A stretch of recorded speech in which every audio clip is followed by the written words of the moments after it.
what the haters talking about.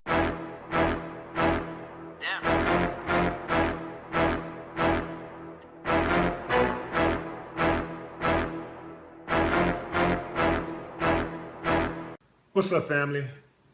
In this episode of Willie D Live, you will get 100% proof positive that the lottery is rigged. I know a lot of y'all saying, man, tell me something I didn't know. Well, this is just in case you didn't know. I'll tell you this. The prosecutor made a very compelling case. I mean, they got the dude who pulled off the biggest lottery scam in U.S. history. Now, the interview took place on Fox News. For the moment, disregard the messenger and focus on the message, if you will. Check out the video, leave your comments, and I'll come back with mine. So tonight we are getting an incredible in-depth look at the story behind the biggest lotto scam in U.S. history, worth $25 million. How a little-known man from rural Iowa managed to crack the system and rig the games in 5 different states. He found a way to pick the winning numbers before they were even picked by the computer, if you can believe this, and now we know how. The answer lies in this grainy surveillance tape that was taken from a Quick Trip gas station off Interstate 80 in Iowa. It raised a lot of eyebrows back in 2010 when the man you see here wearing the hoodie and hiding his face comes in and purchases a ticket that would later be worth $16 million. But when it came time to claim the prize, he never showed up.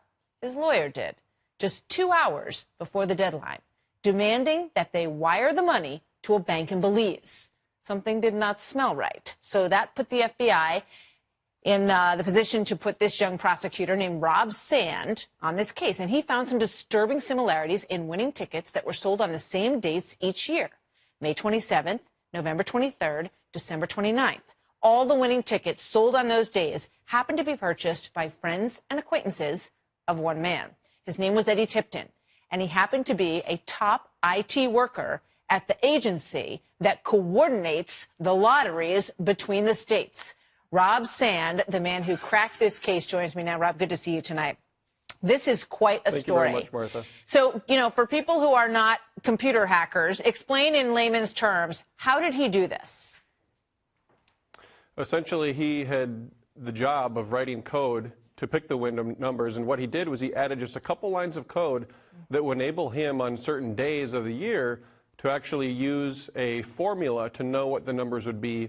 Rather than having to pick from one in millions, he would be able to narrow down his odds substantially.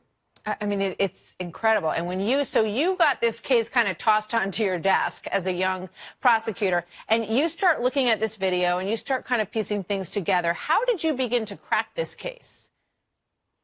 Well, we had a great team to work with. Special agents in the Iowa Division of Criminal Investigation, Matt Anderson and Don Smith, were incredibly helpful. Terry Rich and Rob Porter at the Iowa Lottery were incredibly helpful. We had helpers in Colorado and Wisconsin as well. But what we did was basically unravel this thread piece by piece over the course of a few years. We just had the Iowa ticket at first and actually had to go to trial knowing only about that ticket without a lot of the evidence that we would have preferred to have at the time. Yet we were able to win that case, secure a couple of guilty verdicts, and after that point, we had a tip from someone in Texas who told us that Eddie Tipton's brother had won the lottery in Colorado about 10 years earlier, and we went going from there for each successive ticket. And you knew after that first case, and you got that tip, that there was probably more to this, that if he had done this, if he had pulled it off that one time. And it's also interesting when you talk about all of the people he worked with at the lottery organizations, they looked at the video and helped you guys find him, right? And they were shocked that this guy that they worked with could be pulling this off. Yeah, it's really an incredible story. People said things like, "It was like finding out that my mother was an axe murderer," was the quote from one of his best friends who had worked side by side with him for over a decade. I mean, people were very blindsided by the idea that he could do this, but he was someone who had the opportunity to do it and the know-how to do it and the motivation to do it. So have they fixed this? I mean, if anything, today people are even more sophisticated at being able to hack into systems. So how do you know this isn't happening again? I think that fundamentally what it comes down to is there is darkness in the world, and there are always going to be people who are going to try to hack the system. We should always be trying to make systems better and make them more effective, but at the same time, we have to have a good law enforcement system to back it up because, as they say, you build a better mousetrap, somebody builds a better mouse. Very true. This is an amazing story. Good for you for pulling this off. You think he's going to get out of prison early, right? Well, in Iowa, we have indeterminate sentencing, so although his sentence is up to 25 years, he would get good time credit of about half of that, and then he'll probably get out earlier than that yet. Quite a story. It's like catch me if you can. Thank you very much, Rob. Good to see you tonight. All right, I'm going to go ahead and say it. Dude spent a lot of money on food. Damn, that's a big cat. Whoa. If someone can write codes to increase chances, that means someone can write codes to decrease chances. Damn state been fixing the lottery the whole time. If the winning numbers are computer generated, by definition, it's no longer a lottery. It's a scam. Wow. But you know what? People are going to continue to play because they want that money.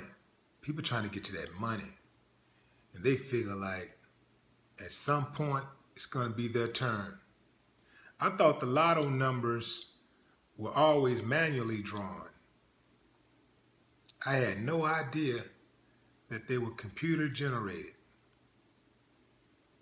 I guess I could have figured it out if I had really thought about it. I just never really gave it a lot of thought. This guy should have been happy winning, I don't know, once, twice, 3 times max. You got to know at some point they're going to catch on to what you're doing. But that's how that fast money life is. People don't know when to stop. The greed always supersedes logical thinking. When computers pick numbers, it is by definition no longer a lottery. A real lottery is by real random selection. Think about it. States control the winning lottery numbers. That means the whole thing is rigged. Whatever happened to simple bingo ball machines to select the numbers? To the people of those 5 states caught up in the lottery scandal, when y'all get through investigating, please send those agents down to Texas. I'm sure they'll find a few more disturbing similarities. No more talk. What the haters talking about? Yeah.